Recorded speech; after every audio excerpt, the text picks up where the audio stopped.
បាទសួស្តីបងប្អូនទាំងអស់គ្នាហើយថ្ងៃនេះគឺជាថ្ងៃដែលប្រម៉ូម៉ូតូរៀបឡើងទូទៀតហើយម៉ូតូឈុតទី3នេះមានច្រើនគួរសមដែរមានប្រហែលជា7 8គ្រឿងហើយម៉ូតូដំបូងនេះគឺជាម៉ូតូ PCX ថ្មីសុទ្ធបងប្អូនស៊េរីឆ្នាំ2025ដែលជា model ចុងក្រោយបដូររៀងបាទហើយម៉ូតូនេះវិញគឺនៅថ្មីស្អាតថ្មីសុទ្ធគឺវាថ្មីស្អាតទេបងប្អូនដោយ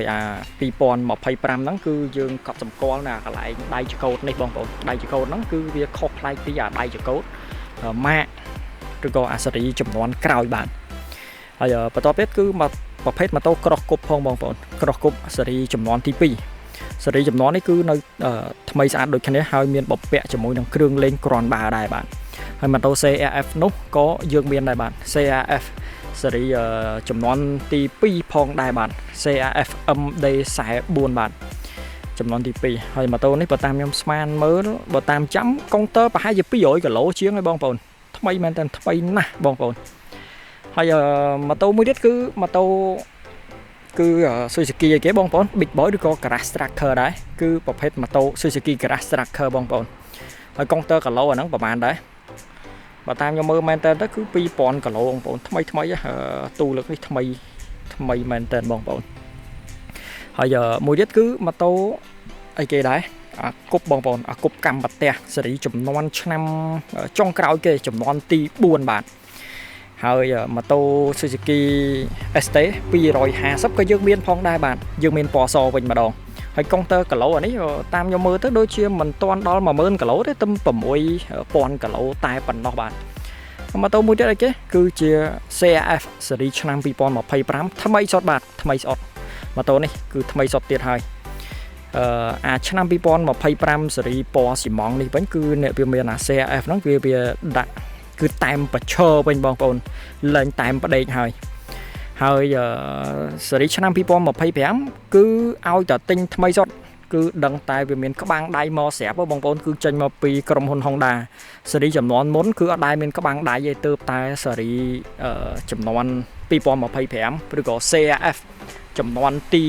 គេហៅថាទី3ចុះបាទទី3ហើយយើងក៏មិនភ្លេចដែរគឺមានប្រភេទ XR 04 XR 04 250 XR 04 250សួរថា CRF គេចេះតែចេញស៊េរីខ្ពស់ទៅប្រភេទប្រើបេនលែងតម្រូវការហើយមែនទេអត់ទេបងប្អូនតម្រូវការប្រើបេនស្រួលជួសជុលមែនតើខូចប្រមាណដង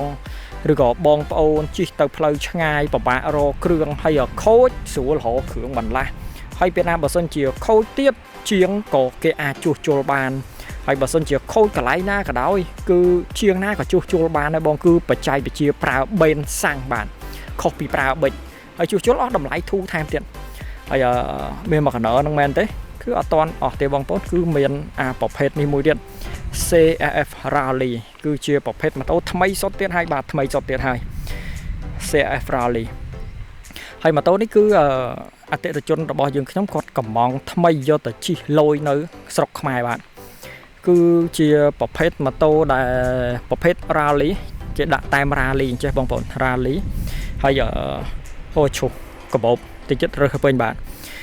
CRF ហ្នឹងគឺតែមបច្ឆោបាទតែមបច្ឆោហើយស៊េរីចំនួនចុងក្រោយគេហ្នឹងស្អាតបងប្អូនវាមានទាំងពណ៌ទឹកសមុទ្រពណ៌ក្រហមហ្នឹងបើតាមខ្ញុំដឹងគឺតំណាងឲ្យ Honda ក្រហមហើយហ្នឹងសហើយពណ៌ទឹកសមុទ្រនេះប្រហែលជាតំណាងឲ្យគឺទឹកសមុទ្រហ្នឹងហើយបងប្អូនជិះយកទៅសមុទ្រហើយមួយវិញទៀតRally នេះ Rally គឺវាមានធុងទឹកវាមានដង្ហាលបងប្អូនមានដង្ហាលហើយ Rally នេះវិញគឺ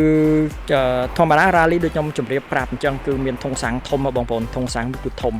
ហើយស៊េរីចំនួនចុងក្រោយគេឬក៏ប្រភេទ CRF មួយនោះហើយនឹងមួយនេះចំនួនដូចគ្នាបងប្អូនចំនួនដូចគ្នាទេហើយកំប៉ុងហ្នឹងអីគេកំប៉ុងហ្នឹងគឺកាតាឡុកវាបងប្អូនកាតាឡុកហើយនឹងស្អីគេកញ្ចក់បាទកញ្ចក់ហើយ CRF ខ្ញុំចង់ជម្រាបមួយទៀតនេះវាមានប៊ូតុងនេះបងប្អូននេះមានប៊ូតុងនេះស៊េរីចំនួនចុងក្រោយទើបវាមានបងប្អូនគឺប៊ូតុង ABS បងប្អូនប៊ូតុង ABS នៅពេលណាយើងជិះ off road គឺយើងត្រូវតែបិទចោលហើយបងប្អូនជិះ off road ត្រូវតែបិទចោលប៉ុន្តែជិះ on road rồi có chi lơ play cái xuống dương thử tá bao quanh bong bồn bao quanh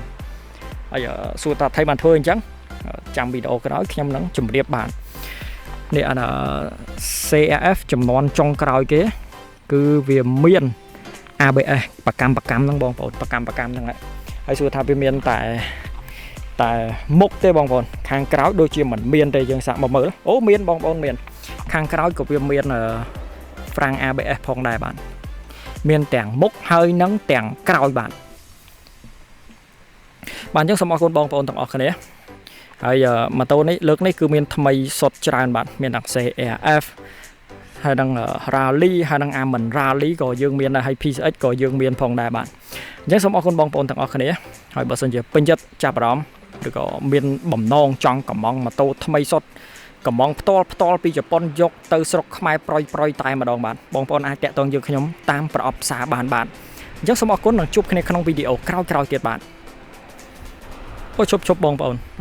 ខ្ញុំគិតថាទូលើកនេះដូចជាមានម៉ូតូថ្មីសុទ្ធច្រើនណាបងប្អូនមានដូចជាប្រភេទក្រោះគប់ហើយនិងអាសេតេអីក៏ភ្ញៀវខាងយើងខ្ញុំកំងដែរបាទ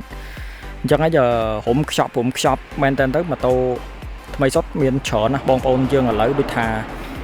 ចាប់ផ្ដើមចេះកំងហើយកំងម៉ូតូថ្មីសុទ្ធយកទៅហ្មងអត់សូវចេះមើលអញ្ចឹងដាក់ថ្មីសុទ្ធយកទៅតែម្ដងបាទមានទូនេះមាន CRF Rally